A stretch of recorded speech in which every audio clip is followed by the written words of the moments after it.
Arena. What's up, guys? It's Killer Arena. This is Staccato. What's up, everybody? Welcome to Battle Talks Arena. In today's series, we got Staccato with us today.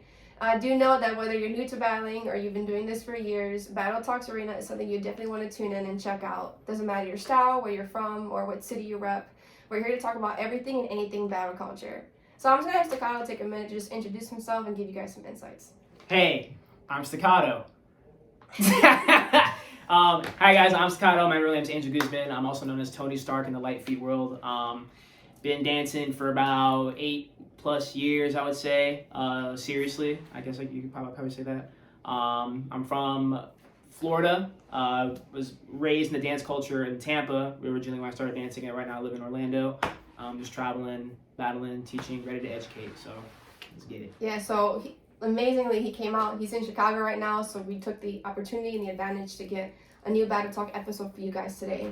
And specifically for today's episode, we're going to be talking about judging open style battles. So if this piques your interest, you've judged yourself in an open styles battle, or you've been judged in an open styles battle, Staccato and I are going to facilitate an unscripted dialogue about these kind of conversations, and I hope you guys enjoy. So I'm going to help moderate the conversation, and we're going to start with very simple things first.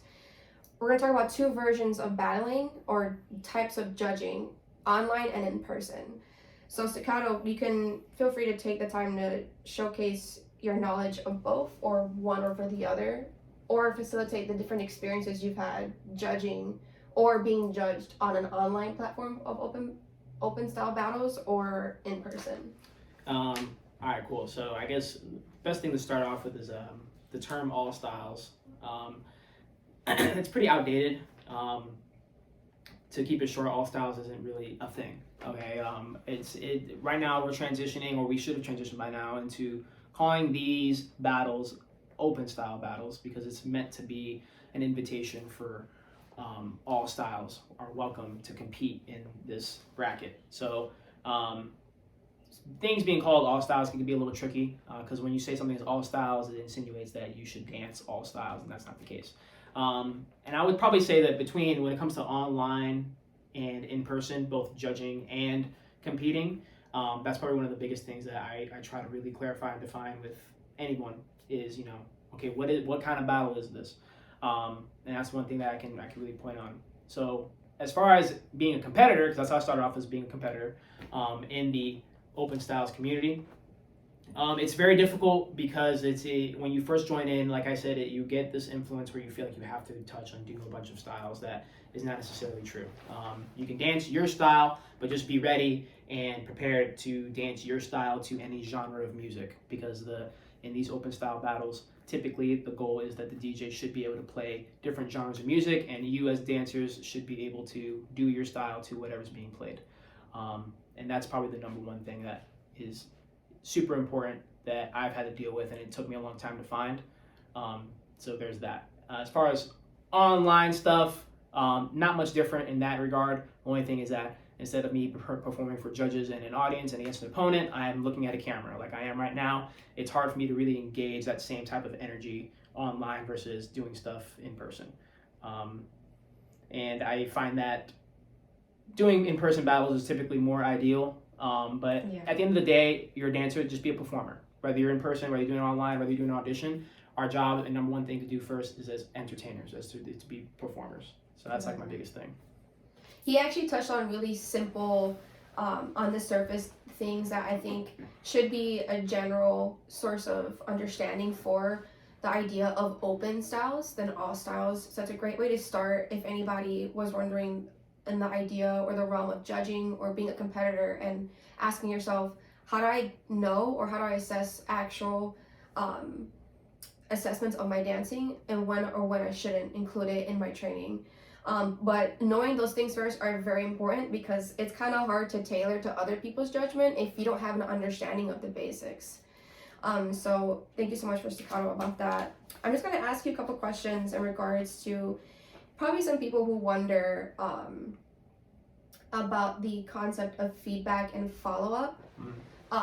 What are some ways that you believe that, as previous experiences being a judge, what are some ways judges, this is actually advice for future people who are interested in roles and positions of being a judge, Mhm.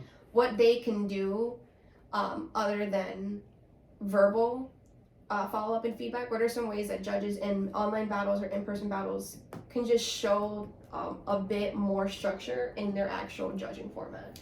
Yeah, I think the one of the bigger things is what I think is pretty helpful is whenever judges kind of define in the beginning of battles what exactly they're looking for, especially whenever you're competing and you may not even know who the judges are, you might not be familiar with them.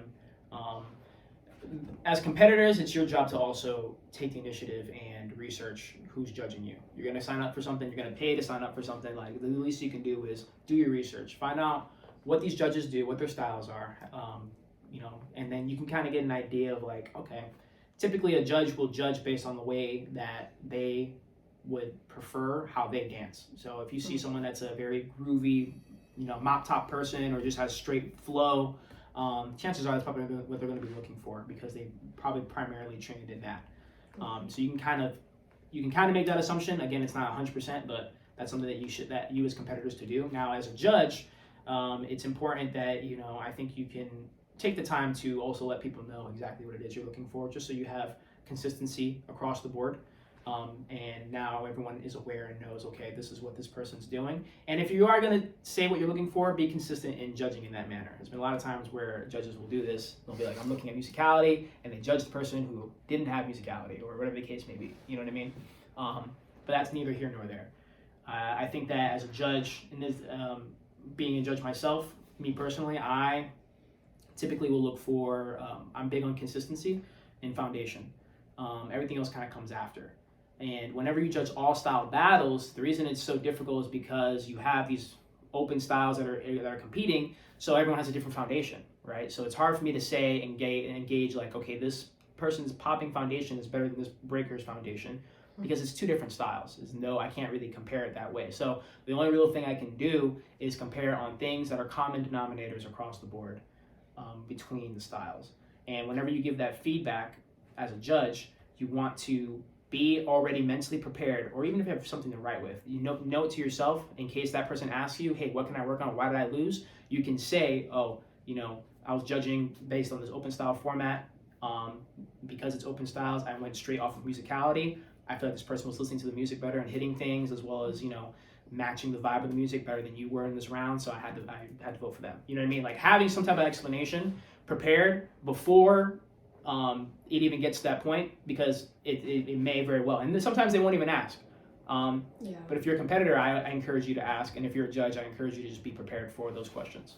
You actually touched upon a question I want to ask you that's going to give competitors an idea of maybe what you can do when you sign up for an open styles battle to increase your chances regardless of who's judging. So, like, what do I do in an open styles battle if I have a popper, a crumper, and a whacker, and I'm a hip-hop dancer? So, like, we'll touch upon that.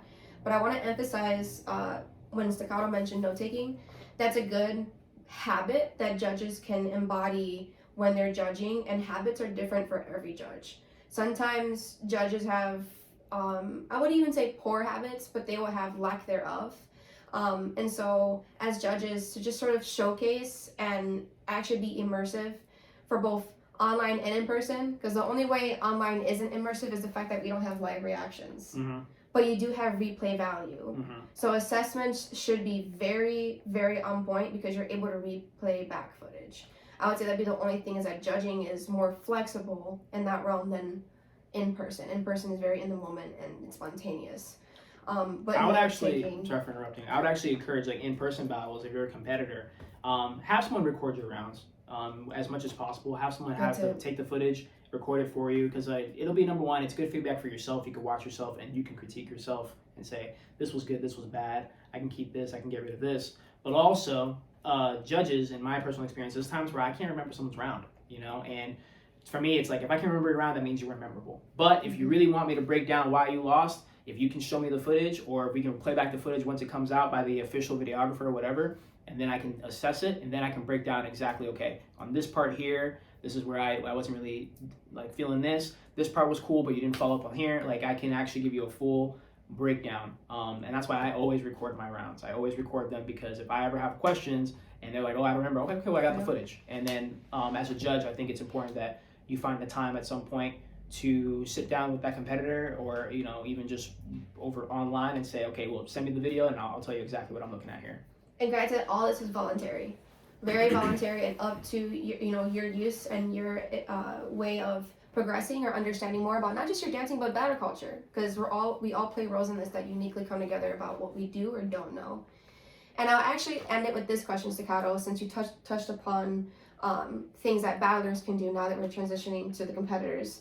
What would you say as a judge is sort of like the definitive final factor of judging a winner, right? Let's say we have two dancers who are at the same caliber, same skill level, different styles, let's say crumper and popper. What is the one thing that you look for when judging an open styles battle that will sway your judge, regardless of opposite styles?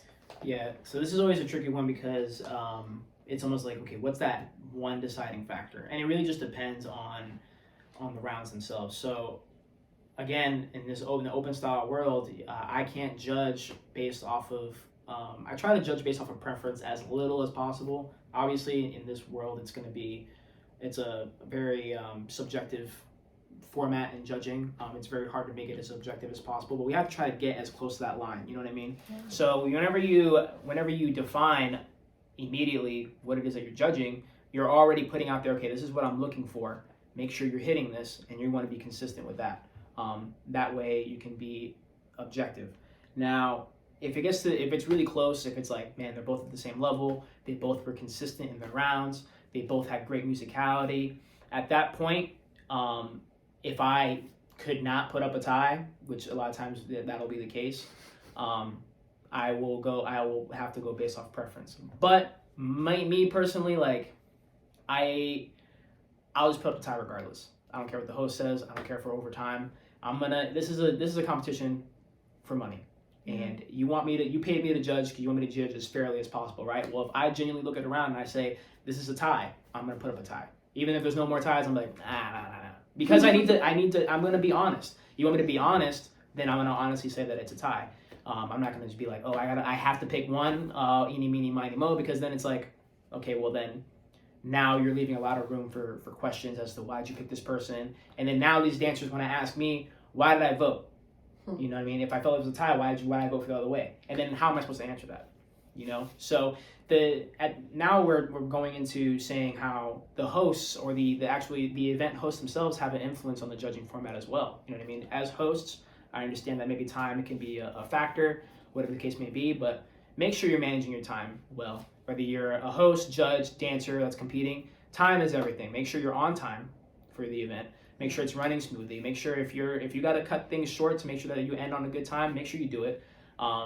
Because if you're over here like, oh, we're running out of time, you have to make a decision right now, and I genuinely feel it's gonna be a tie, I'm gonna have to throw that up.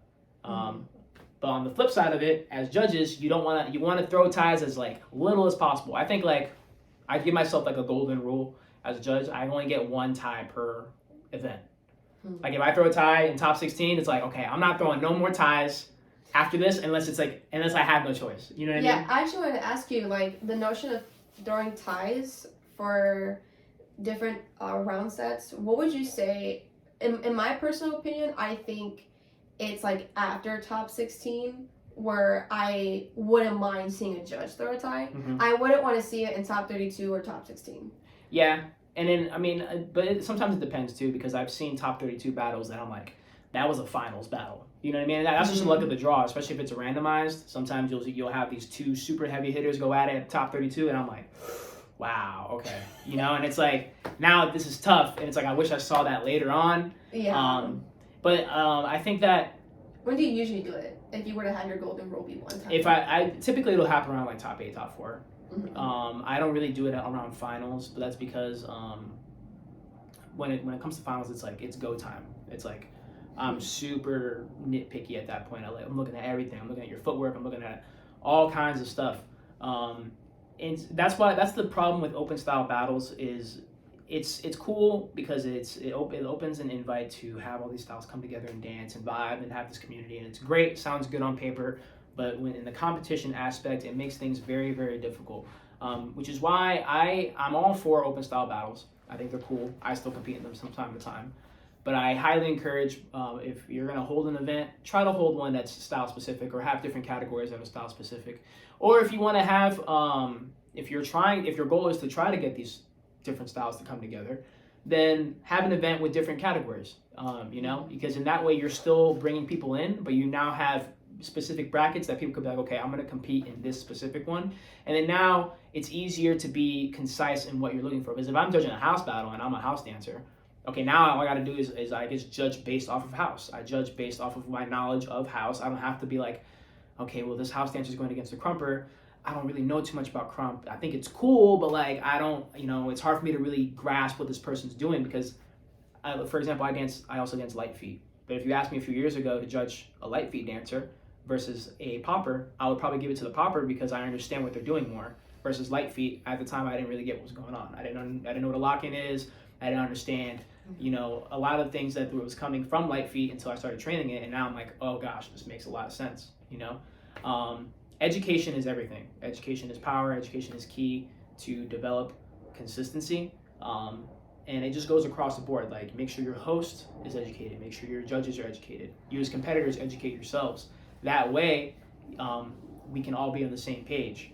Because there is only so much judges can do to fill in the gaps for any of the competitors' questions. Mm-hmm. But initially, having cohesive communication all around does help judges get to their decisions faster if there is people taking care of every other role that they're a part of. And it is a big responsibility, but for today, we hope that you have an understanding of whether you're a competitor or you've had previous judging experience, ways or tips that Staccato mentioned that you can utilize in future battles, because I know everybody is coming out and the world's slowly open up. But take accountability in the sense where it's no blame game, because it does take a village to throw a comp. Mm-hmm. It doesn't just take two people. So Staccato did mention good points about the consistency of everybody around. And now that you know this stuff, or now that there's been conversations being facilitated, these are great things to bring up when you're in the moment. Right? You don't have to wait to go home and make a Facebook post. Although it's freedom of speech and opinion. But at these events, sometimes Merck and I will talk to hosts and say, we don't understand the judging format. And we'll put people on the spot, but it's not a bad thing. You're not being rude. Me personally, and maybe Staccato can agree as well, that you pay to compete for prize money. Yeah. So you have definitely the agency and the advocacy for yourself, and also just the fairness of you battling someone who you may or may not know. So take this with a grain of salt. I'm actually super impressed by how he was able to condense that, because Staccato has a wide range of knowledge and experiences. Very, very much. Stop it. But I would just say, Staccato, if you can conclude this by giving our viewers some sort of takeaway or final thoughts, or any advice that helped you in your journey to today. Yeah, absolutely. Definitely ask questions. Don't be afraid to ask questions. And if you are being asked a question, don't be a douchebag and not give a concise answer. You know what I mean? Don't be selfish. Me, if I had the knowledge I had now back then, I would be eons ahead of where I'm at right now. You know what I mean? So if I have the opportunity to help, if you have the opportunity to help dancers that are coming up or want to get into it and they don't really know a lot of what's going on, they don't know about the culture, they don't know about go ahead and be that helping hand if it's asked for. You know what I mean? Don't try to sun nobody this is my little pupil, whatever. But if somebody asks you a question, help them. And then also, if you have questions, ask. I think it should be a very common thing and be normalized to just ask questions and question judges, and then not make it be taken offensively. We need to stop this thing where it's people call out judges or whatever, and people are like, how dare you disrespect flat top, or how dare you disrespect wiggles. Bro, it's not disrespect. I want to know. Also, a level of years don't mean that you have less questions. Not at all. Yeah. Not at all. You know what I mean? It's like, and this culture and this dance is constantly evolving. So even these OGs that are in the game or have, you know, were originators or whatever the case may be, like they may not be up to date to what it is now. So it can also, we can all help each other. The OGs can help the young generation. The young generation can get the OGs caught up on what it is. You know what I mean? Like you're never too old to be a student. Everyone's a student. It doesn't matter how long you've been in the game. You know, oh, you're gonna when I get old and I'm still in the dance community, I'm gonna still be like, oh, what are these kids listening to these days? You know what I mean? Like, what is it? Oh, what style is that called? Oh, it's called Shubba Boop Boop. Okay, like, go ahead and teach me that. You know, like, I think we have to always be open minded to change and not be so quick to shut it down. Be like, no, this is back in the day we called this popping. It's gonna be popping forever, and that's what it is. You know what I mean? Like, there's a lot of these styles evolving constantly, so let it evolve appropriately. But that's really the main advice I would give anybody is just ask questions and don't be afraid to answer questions as well. Very well said. Thank you so much, Staccato. This will conclude for today's episode. I will attach his information if you guys have any questions for Staccato for specific things or just want to feel free to reach out to him. He is originally from Florida, but he is sort of like a very adventurous and travel person himself, so he will try his best to educate resources even in and out of Florida. It doesn't matter where you're from because he's helped me out even being from Chicago. And until next time, homies, Killerina and Staccato out. Peace.